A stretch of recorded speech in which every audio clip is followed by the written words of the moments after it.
Hello everyone, welcome back. So in this video, we are going to be creating the second cloud function that we need for our Firebase chat application, which is the onConversationUpdated chat function.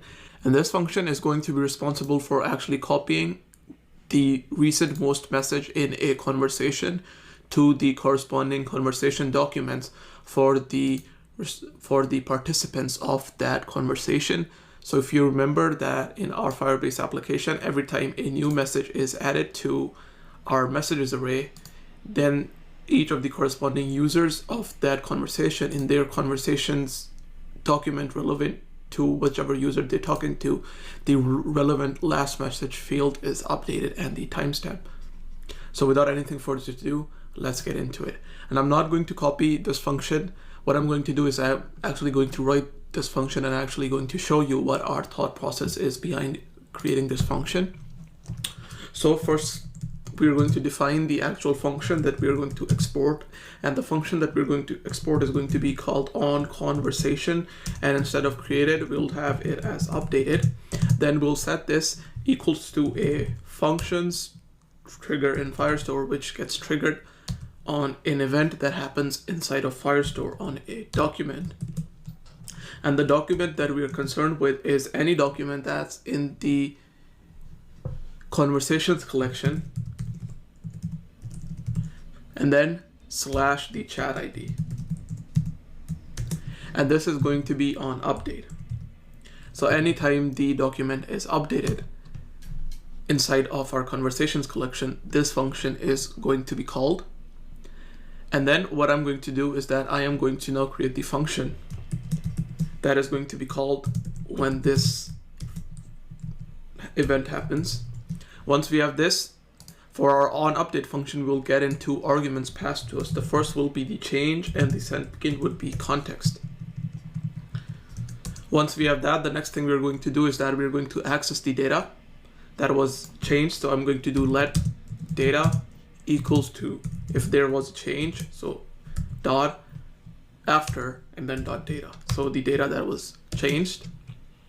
Once we have that, I'm going to check that if we have data, and we are going to perform some actions. In the case we don't have any data, we'll just return null.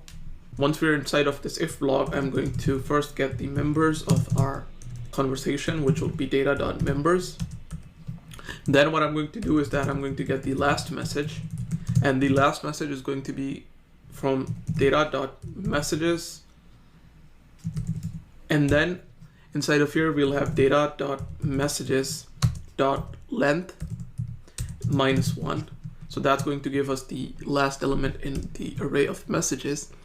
Then for each of the users, so each of the members, we're going to have a for loop, and we'll inside of here perform some operations similar to what we were doing in onConversationUpdated.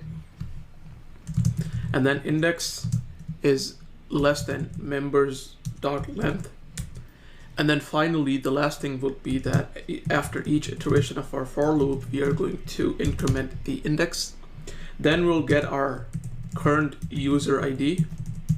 So the user we're currently concerned with, which would be our members, and then the index. And then after this, we'll get the remaining users. So the users that we have apart from in the conversation apart from our current user, which would be our remaining user IDs, which would be equal to members.filter, and then this filter function would take in a ID, which would be a string, and then what we'll do is we'll check that this ID is not equal to our current user ID. The next thing we're going to do is that for our remaining user IDs, we are going to create the relevant document for our current user. So then I'm going to do for each, and then I'm just going to remove this. So remaining user ID for each, we'll get a user, which would be string. And then inside of here, we can do all of the logic pertaining to actually creating the relevant document inside of our user's conversation collection for the other user that we're talking to. So we'll return in admin Firestore reference first, and then we'll go to the collection, which will be our users collection. Inside of our users collection, we'll go get a document, and that document would be our current user. Then for our current user, we'll go to his conversations collection. Then we'll go to a document, and that document would have the ID of our user that gets passed into us in this function. And then we're going to call the update function. And once that is done, inside of our update function, we'll pass in a map that would define the data we have to update. In this case, we'll firstly update the last message field. So the last message would now be our last message dot message. Then we are going to have our timestamp for when the message was sent. And this is going to be our last message dot timestamp. And then finally, we'll have our unseen count. And we're just going to append our unseen count. And the way we're going to append our unseen count is that we'll do admin.firestore.field value. And then we'll have .increment. And then we'll increment it by 1. And then we'll do this. And we do Alt-Shift-F command save. So with this, we have finally defined our onConversation updated function. So now what I'm going to do is that I'm going to open a new terminal. And then what I'm going to do is that make sure that you're inside of your base folder, which has all of your Firebase project files in it. And then what you're going to do is that you're going to do Firebase deploy -- only to only deploy the functions. And then you're going to do enter. With this, I'm going to wait for the functions to deploy. And once the functions are deployed, I'm going to resume the video. Oh, and there was an error, and the error was that for our remaining users inside of filter function, we have to set that to not equal, equals, and not equals to. Once we have done that, what we can do is we can do Firebase deploy again. Okay, so looks like that our Firebase functions are now deployed to Firebase. And now to confirm, what we can do is that we can open up Google Chrome, go to our Firebase console, and then inside of the functions module, you're going to see that we have a new function there, which is onConversation updated. To test this, what we can do is that we can go to our database, and then to our conversations, which we have 2 for now, what we can do is that we can add a new message. So our message is going to have some fields inside of them, and our message is going to be a map with some fields. The first field we're going to have is going to be our message, and the message that we're going to have is going to be hi. And then we'll have the type of our message. So the type of our message is text. We'll have a timestamp. So timestamp. This would be a timestamp. And then I'll add the timestamp to be 24. And then I'll do 13, 34, 29. And then finally, we'll have a sender ID. And to get the sender ID, I'm just going to open the database in another tab. I'm going to go to our database quickly and then go to the relevant conversation that we're adding the message to. I'm going to copy the ID of the first user, and then I'm going to set that as our sender ID, and then I'm going to click on add. Once we have this, the next thing I'm going to do is that I'm going to now go back to the sender tab. We're going to go to our users, and then if we go to our conversations, we're going to see that we have to go to either this user or this user, as they are the part of this conversation. So I'll go to AZ and then it's conversations, and then the conversation that AZ, SN, or Mustafa was having with James.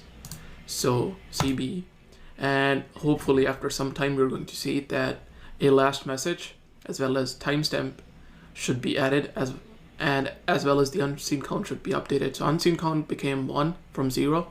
The last message was hi, and timestamp. Now if we go back to our conversation and we update the last message, so now instead of showing our last message hi, we can add a new message, and it's going to be a map again. And this time I'm going to say that the message that we get is going to be what's up, and we'll send this from the other user. And then the type, so type of this message is going to be a text. Then we'll have the timestamp, and the timestamp is going to be timestamp, and then we'll set the timestamp to be 24, and then 12, or I'm going to do 14, 32, 12.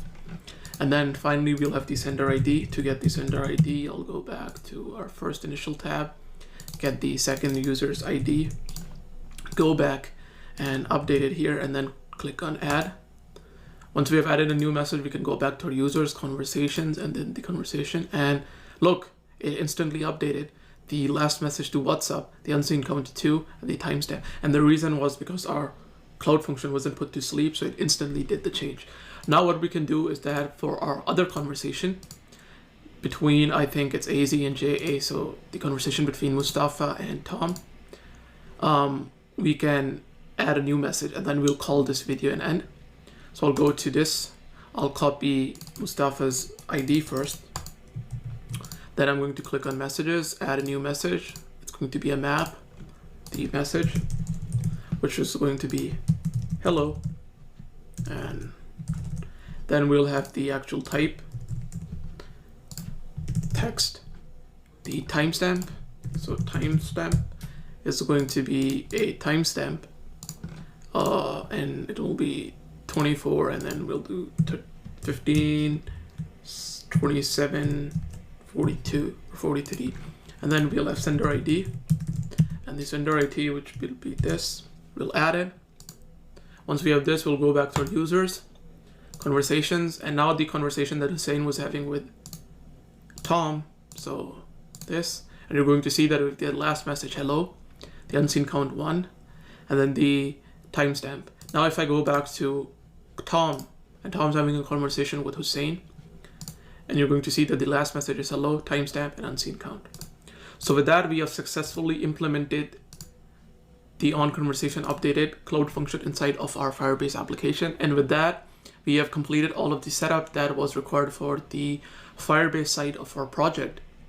In the next video, we're just going to update our database with just a little bit more dummy data so that we can then populate our actual application or Flutter application with the data that we have saved inside of Firebase. And once we're actually showing the data that is inside of Firebase, the next step after that would be to actually then have the ability for our application to post data to Firebase too. So with that, I'm going to end this video here, and I'm going to see you guys in the next one. Peace.